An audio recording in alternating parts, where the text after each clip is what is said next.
Well, the basic is that we would like to do something that nobody else have done before, and that is to plant trees in only semi-arid and arid land, where nothing else more or less grows, and where the people are the poorest. How do you go about this? It seems a little difficult. Well, to start with, we have already gotten into our group of people the best ones that really exist, I think, in Africa.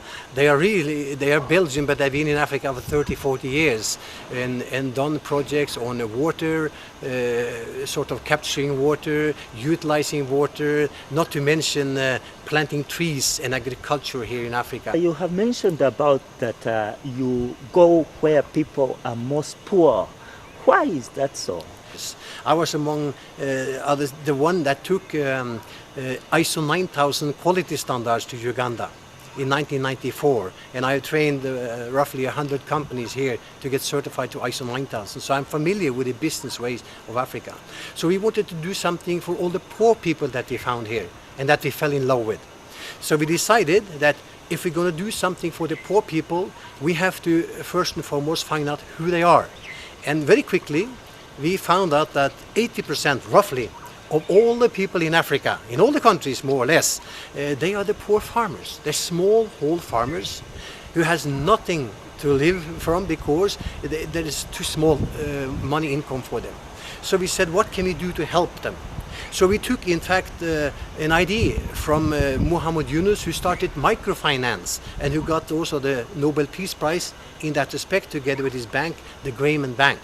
So he said, if we want to help the smallhold farmers, 80% of the people in Africa, we need to give them money. So we got the idea of microfinance to start with, that would be a part of the whole thing. But before we came to that, we had to find the farmers where we wanted to go. And we said, where are the poorest of the poor? They are living in the semi-arid and arid land. They are dying because they have nothing to grow and they don't get food at all.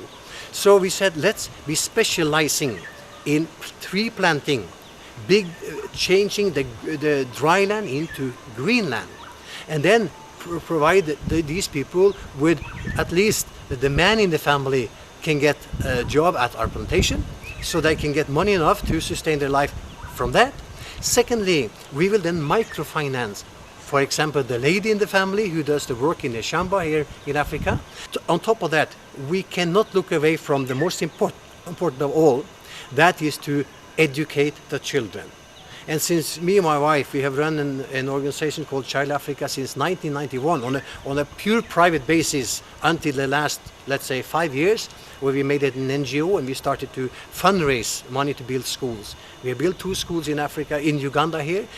And how have you been going about maybe fundraising or the funds that are required to do the kind of activities you're mentioning about? We found a way to sell trees to people around the world on a long-term investment basis.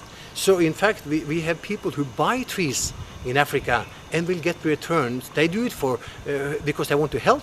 And secondly, they get a little return, over the years. It's a good savings and investment plan actually for them. And in the process, they help people here. And for the schools, we have made, so far, we have only done fundraising in Norway. We have let the small kids in our schools made drawings, and we printed postcards. And we have people who are marketing these postcards for us at a certain price. Of course, it's not a price of a postcard, it's much higher. So the people that will support, they will buy postcard, 1 or 2 or 10, and then we'll get money on a regular basis. So far, we have managed to finance 2 school buildings and to refurbishment of 2 schools. And we, like I said, we think that we're going to increase this way of doing things in Sweden, Denmark, in England this year, and we go to America next year. Because we relate this with global warming, and Yes. some areas trees are being cut down, and in some areas you're encouraging to see that trees are planted. But what should be the way forward in all this? Well, for us, we are different from all the other forestry companies. Most forestry companies, they will plant quick or fast-growing eucalypts or pine, which is good for them because they have to make the money out of whatever they get from day one. We don't need to make any money. We only need to pay back the investors over 20 years. We have started to print, to first publish a magazine called MITI. That stands for trees in Kiswahili. And we are today working with tissue culture in a Belgian university forestry laboratorium. And we are about to get, after 3 years research, we are just about to be able to clone it for the first time, that tree. That is a fantastic high quality tree that grows fast in semi-arid land. And as soon as we get that protocol, how to do it, we will be able to clone it and sell cheap, probably very cheap, I don't know yet because I don't know the prices, to people who want to grow trees and make a lot of money on it. Yeah, aren't these trees able to give carbon credits to the farmers? Absolutely. We have already done the research on that. And so far what we have accounted for is that 2 trees of the mukau, it's called mukau, the Kenyan trees. It doesn't grow anywhere else, but I'm sure we can find ways to grow it here in Uganda. That one, 2 trees, is estimated to give 1 ton of carbon. So that means 1 carbon credit. So the more, if we have 1 million trees, that means 500,000 carbon credits. And what we are going to do is, if that the poor farmers will grow these trees, we will then claim the carbon credit for the whole plantation, including the smallholder farmers, and we will divide the money with them. So we will give them the carbon credit that they deserve.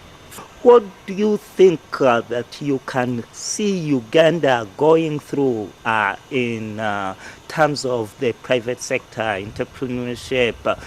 We've been rated the highest entrepreneurs, but also the highest fallout, and many things are coming up, and many successes and failures. What do you see that is coming out of Uganda? Well, I have great hopes for Uganda. I think that I have seen Uganda since the first time I came here. I found out as an entrepreneur, it struck me that there was not even one house in the whole of Kampala that had paint on it.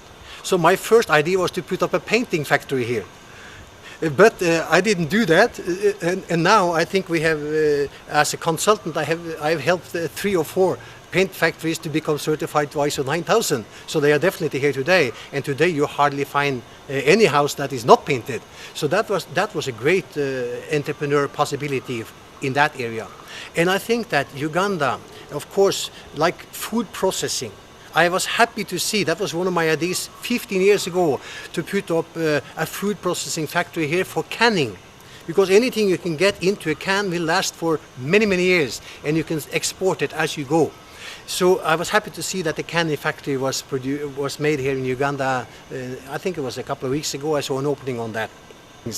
So, you know, there are plenty of ideas for what Uganda can do here. And I think you have quite capable people in Uganda Manufacturers Association, Uganda Investment Authority, and many other areas, which can guide people because they get input from everybody. And I think also that it should be sort of focused on, in Africa, social entrepreneurship, or what Muhammad Yunus called it, social capitalism. That you make money but give some back. That is the most important. Not take the money, run away with it. You can make money here, very much, but then leave something here, employ people, get things together, and give things back to the society. I think Ugandans can do that because that is easy to sell to investors outside. Because one of the biggest problems here is to fund things. Because it's, you know, high interest, it's difficult to get things, and Africa is Africa in many eyes of the people. So I believe that if you can put in the social capitalism aspect with it, that you're making money, but you are doing good in the process. That is the whole philosophy of Betterglobe Group. We call it, in fact, we have made a new name on it. We call it charity with interest. You know, we're doing a lot of charity, but business, based on business. You know, if you base charity on anything else but business, is bound to fail. As we are getting integrated into the East African Common Market Protocol, how do you see that scope, and how do you see our market best put together as 5 nations? Well, I think that bigger is stronger, and also if we can help each other, you know, some has one experience, another has another experience. If we can work together to iron out problems, and not to mention the currency, if you can have one currency, for example, it will help a lot. Many ways it will benefit everybody, the way I see it.